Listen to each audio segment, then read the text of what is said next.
शनकादि ऋषियों ने पूछा, हे सुत जी, आप 18 पुराणों में नाम सुनाता हूँ। सुत जी बोले, हे ऋषियों, उस 18 पुराणों का नाम इसी प्रकार से ब्रह्म पुराण, पद्म पुराण, विष्णु पुराण, शिव पुराण, लिंग पुराण, गरुड़ पुराण, नारद पुराण और पुराण अग्नि पुराण, स्कंदा पुराण, भविष्य पुराण, बृहद पुराण और मार्कंड पुराण और सत्य पुराण, कर्म पुराण, 12 पुराण और नरसिंह पुराण, ब्रह्मांड पुराण और मद भगवत पुराण और सब पुराणे इसी नारायण जी के गुण है। वो लीला का चरित्र वर्णन किया हुआ है। जो पुराने और ताक्ष किसी को भी राजा ने किसी और तामसी धर्म लिखा है और मद भगवत और वेद व्यास जी ने केवल तस्य धर्म और नारायण जी का गुण वर्णन किया है और हमने तुमको सुनाया है।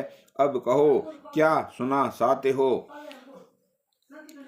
शनकादि ऋषियों ने कहा, हे सुत जी, आप हम नारायण जी की लीला चरित्र सुनाकर धन्य किया है। ये अंत आप ही चिरंजीवी है। तुम सुनाना चाहते हो तो मार्कंड जी में श्री नारायण जी की माया को किसी प्रकार से लिखा है।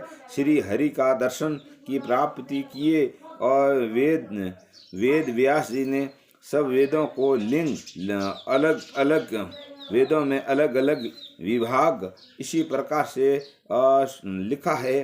सुत जी महाराज बोले, हे ऋषियों, जब बृहस्पति जी ने देखा तो कलयुग में मनुष्य अल्प आयु होने के कारण सब वेदों में पढ़ा सकते हैं। वेदों को सार निकाल लिया है और उसके अलग अलग नाम रखा है। अपने सब और शिष्यों को पढ़ाकर वेद पुराण में और वे निकाल लिए उसी का नाम और मार्कंड पुराण रखा है। जो मार्कंड जी नाम से एक ऐसा जो ऋषि है, ऋषि कोई पुत्र नहीं है और उनको सनातन की प्राप्ति के लिए देवताओं का नाम पर बहुत तप किया था, हवन किया था और देवताओं ने उसको दर्शन देकर पुत्र होने का वरदान दिया।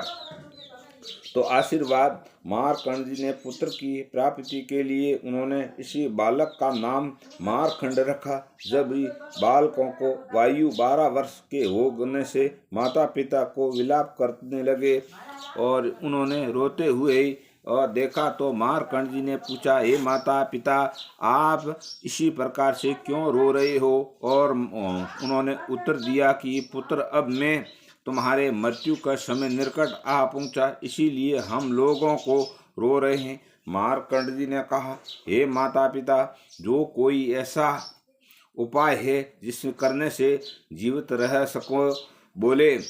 पुत्र, श्री नारायण जी की कृपा जो मनुष्य सभी मनोरथ पूर्ण होता है। यह सुनकर मार्कंड जी ने वन में जाकर श्री नारायण जी का ध्यान तप करने लगे और उन्होंने तपस्या करते ही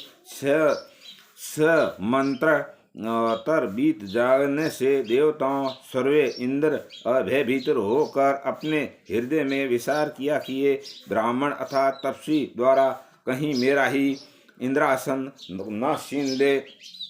इंद्रासन छीन लेने से सोच में इंद्र ने मार्कंड जी ने तपस्या और में भंग करने के लिए और कामदेव और वासन ऋतु गंधर्व एवं अपराधों अप्सराओं को भेजा और सबको स्थान पर पहुंचकर उन्होंने मार्कंड जी बैठे हुए तपस्या में कर रहे थे, तब उन्हें आए हुए ही उसको आपने बहुत पहुंचकर नृत्य करते हुए ही और गाना गाते हुए ही लगी। उसने वस्त्र में ऋतु द्वारा उन्होंने एक सुंदरता भाग और प्रकट कर दिया, जिसमें भली भांति पक्षी और शयन करने लगे। शीतलता मधुर वाणी बोल रहे, सुगंधित बह रही है और पवन चल रहा है।